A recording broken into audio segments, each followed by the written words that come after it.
Hello বন্ধুরা, কেমন আছো তোমরা সবাই? আমি এই যে এখন আজকে রান্না করবো সোয়াবিনের সবজি। তাই সোয়াবিন গরম জলে ভিজিয়ে উঠিয়ে নিয়েছি।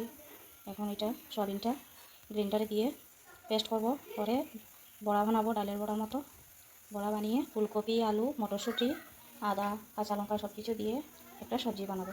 তো প্লিজ বন্ধুরা দেখতে থাকো ভিডিওটা। এই যে সোয়াবিনের পেস্টটা হয়ে গেছে। এখানে আমি লবণ, হলদি, মরিচ দিয়ে দিয়েছি। তার মধ্যে সয়াবিনের সাথে কাঁচা লঙ্কা, আদাও দিয়েছি। এখন এটা আমি মাখাবো। মাখিয়ে এদিকে আমার তাওয়াটা গরম হয়ে গেছে। এখন আমি তাওয়াতে তেল দিব, দিয়ে এটা ভাজি করব। এই যে আমি তার সাথে একটু গুঁড়ি বেসন দিছি। গুঁড়ি বেসনটা দিলে একটু বড়াটা ভালো হয়, সেজন্য এখন গুঁড়ি বেসন দিয়ে মাখিয়ে নিয়েছি।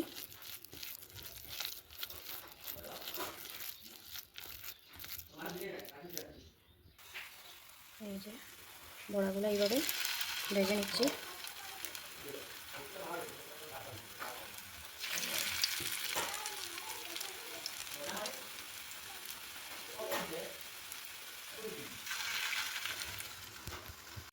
এই যে দেখতে দেখতে বড়াটা হয়েই গেছে। আমাদের তো নিরামিষ চলছে, তাই নিরামিষই রান্না করছি। আপনারা চাইলে পেঁয়াজ রসুন পেস্ট করেও দিতে পারবে বড়ার মধ্যে, গরম মশলা সব কিছু। আমি নিরামিষ সেই জন্য আর পেঁয়াজ রসুন কিছু দেইনি এটার সাথে। এই যে আমার কড়াই গরম হয়ে গেছে, এদিকে কড়াই বসিয়ে দিয়েছি।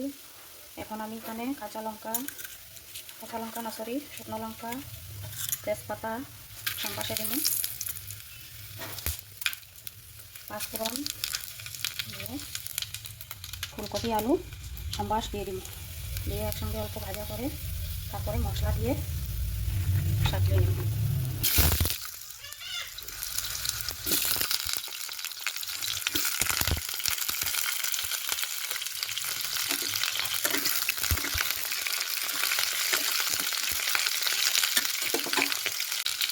এখন আলু ফুলকপিটা একটু ভাজা ভাজা হচ্ছে।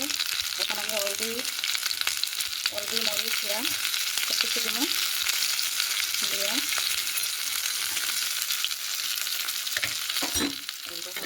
সাপ্লাই আসবে ভালো করে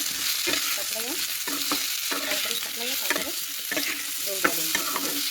এখন সহজভাবে রান্নাটা নিরামিষের দিকে আপনারাও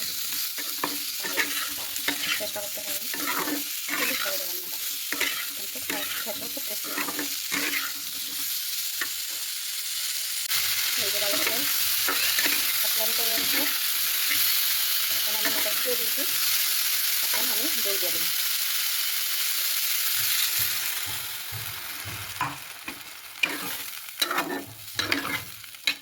দই দিয়ে দিছি, মাখা মাখা করে বানাবো। এই যে দেখো সবজিটা হয়েই গেছে। এখন বড়াগুলা দিয়ে দিন, দিয়া 5 মিনিট জাল দিয়া নামাই নেব। এই যে বড়াগুলা দিব,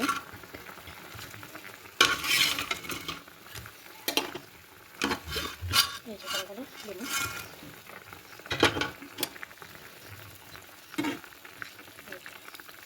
আর 5 মিনিট জাল দিয়া সবজিটা নামাই নেব, হয়েই গেছে।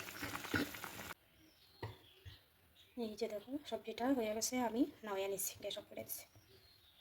সবজিটা হয়ে গেছে, মাখা মাখা করে বানাইছি সবজিটা।